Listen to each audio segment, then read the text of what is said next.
Assalamualaikum warahmatullahi wabarakatuh. Di sini kami dari kelompok 2 dengan judul Komunikasi di PT Pabrik Cat Tunggal Jajak Indah. Saya di sini dengan NPM 462. Jadi di sini latar belakang komunikasi sendiri merupakan salah satu elemen fundamental dalam kehidupan di suatu organisasi. Tanpa komunikasi yang efektif, sebuah organisasi itu tidak akan mampu mengkoordinasikan aktivitas antar individu maupun antar divisi guna mencapai tujuan bersama dalam konteks industri.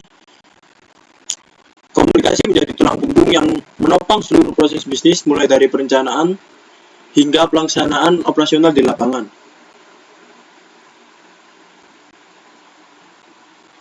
Lalu selanjutnya ada pengertian komunikasi.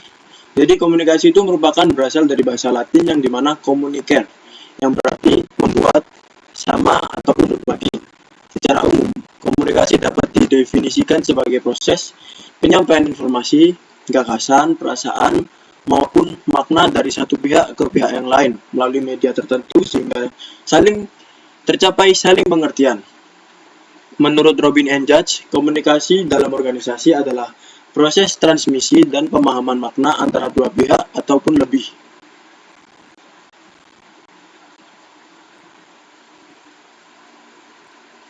Untuk selanjutnya, dijelaskan bahwa komunikasi dalam organisasi itu bukan cuma sekedar ngobrol biasa, tapi juga punya beberapa fungsi penting.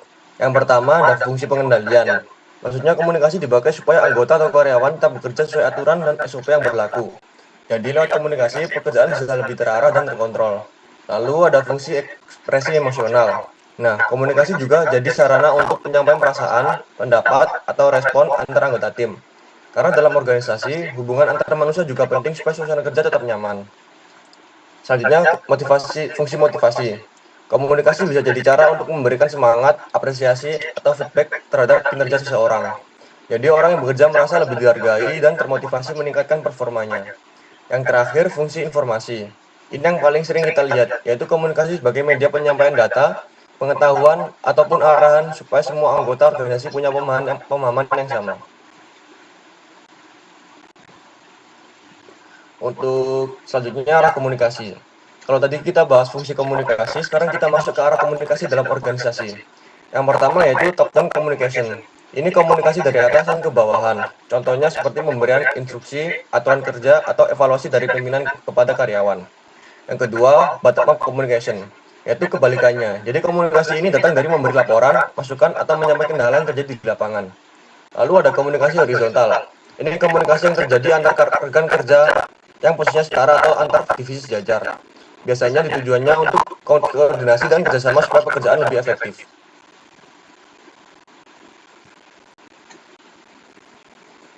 Nah, sebelumnya perkenalkan nama saya Bakti Bangestu dengan NPM Akhir 174. Di sini ada profil perusahaan.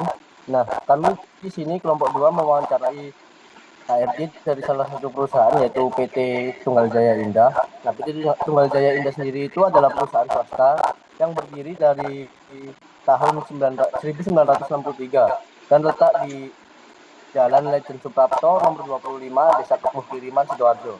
Nah, PT Tunggal Jaya Indah sendiri ini bergerak pada bidang manufaktur dengan produksi beragam jenis cat, yaitu ada jenis water base seperti merek Paragon, lalu Vitek, ada cat solvent base juga kayak cat minyak gitu, yaitu Picoluk dan Polybase. Nah, hingga saat ini itu PT Tunggal Jaya Indah memiliki jaringan distribusi yang sangat luas di berbagai wilayah Indonesia.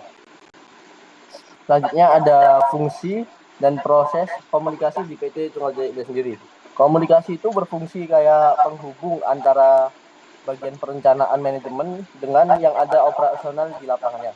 Nah, mengingat di perusahaan itu mencakup produksi, quality control, hingga distribusi, komunikasi ini menjadi kunci agar setiap bagian itu dapat berjalan sesuai dengan apa yang dimau. Dan targetnya juga tetap terjaga. Nah, proses komunikasi di PT Tunggal Jaya Indah sendiri itu secara umum berlangsung bertahap dan terstruktur. Proses ini biasanya dimulai dari manajemen yang menyampaikan, lalu diteruskan kepada supervisor atau dan ke karyawan bagian operasionalnya. Nah, selanjutnya perkenalkan, nama saya Ahmad Nuriksan Hakiki dengan NPM akhir 413. Di sini saya akan menjelaskan arah komunikasi di PT Tunggal Jaya Indah. Jadi di PT Pabrik Cat ini arah komunikasinya ada 3. Yang pertama yaitu top down. Itu seperti komunikasi dari atasan ke bawahan. Misalnya saat pimpinan memberikan instruksi kerja, target produksi, atau aturan perusahaan. Tujuannya supaya semua karyawan punya arah kerja yang sama. Lalu ada bottom up, yaitu komunikasi dari karyawan ke atasan seperti memberikan masukan, laporan, atau menyampaikan kendala di lapangan. Yang terakhir yaitu komunikasi horizontal, yaitu komunikasi antar rekan kerja atau antar divisi. Contohnya, koordinasi antara bagian produksi, quality control, dan distribusi supaya pekerjaan bisa berjalan lancar dan saling sinkron. Next. Selanjutnya ada mode komunikasi. Di PT Pabrik Cat Tunggal Jaya Indah ini ada 3 mode komunikasi. Yang pertama yaitu komunikasi lisan, seperti briefing, rapat, atau arahan langsung dari supervisor. Cara ini biasanya dipakai kalau misal butuh respon cepat dari tiap divisi, seperti itu. Lalu yang kedua ada komunikasi tertulis, misalnya seperti SOP, laporan kerja, surat memo, dan instruksi tertulis. Lalu yang terakhir yaitu komunikasi digital, yaitu seperti penggunaan email dan aplikasi chat untuk mempermudah koordinasi antar bagian dengan lebih cepat. Sebelumnya perkenalkan, saya Alfian Syafirul Neza dengan NPM akhir 368. Selanjutnya hambatan komunikasi yang terdapat di PT Pabrik Cat Tunggal Jaya Indah. Yang pertama, perbedaan pemahaman antar level. Hambatan ini terjadi akibat perbedaan latar belakang pendidikan, pengalaman kerja, dan pemahaman teknis antara manajemen dan karyawan operasional. Instruksi yang dianggap jelas oleh manajemen tidak selalu dipahami dengan cara yang sama oleh karyawan di lapangan. Yang kedua, keterbatasan informasi yang disampaikan. Tidak semua informasi disampaikan secara lengkap dan menyeluruh. Dalam beberapa situasi, informasi hanya disampaikan sebagian sehingga karyawan tidak mendapatkan gambaran yang utuh dari informasi yang disampaikan. Yang ketiga, hambatan hierarki. Hambatan ini terjadi karena rasa segan karyawan untuk menyampaikan pendapat mereka atau melaporkan masalah secara langsung kepada atasannya. Akibatnya, banyak permasalahan di lapangan yang tidak segera dilaporkan dan berpotensi untuk membesar. Nah, untuk mengatasi hambatan tersebut, perusahaan menerapkan beberapa solusi. Yang pertama, melakukan briefing rutin sebelum mulai bekerja. Hal ini untuk memastikan seluruh karyawan memahami instruksi dengan jelas dari seorang manajemen. Yang kedua, melakukan evaluasi berkala untuk meninjau efektivitas komunikasi yang telah dilakukan. Dan yang ketiga, perusahaan mendorong terciptanya budaya komunikasi yang lebih terbuka di antara seluruh karyawan mereka.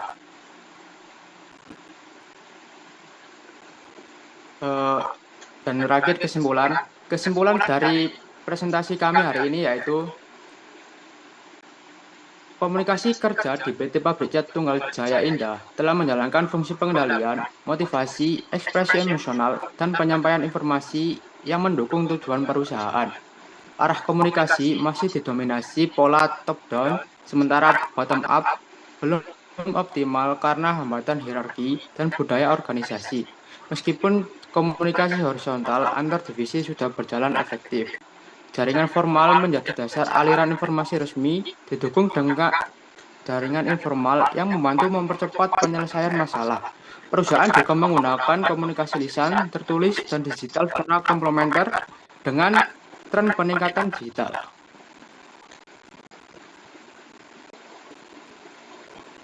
Mungkin cukup sekian yang bisa kelompok kami presentasikan. Mohon maaf bila ada salah kata. Wassalamualaikum warahmatullahi wabarakatuh.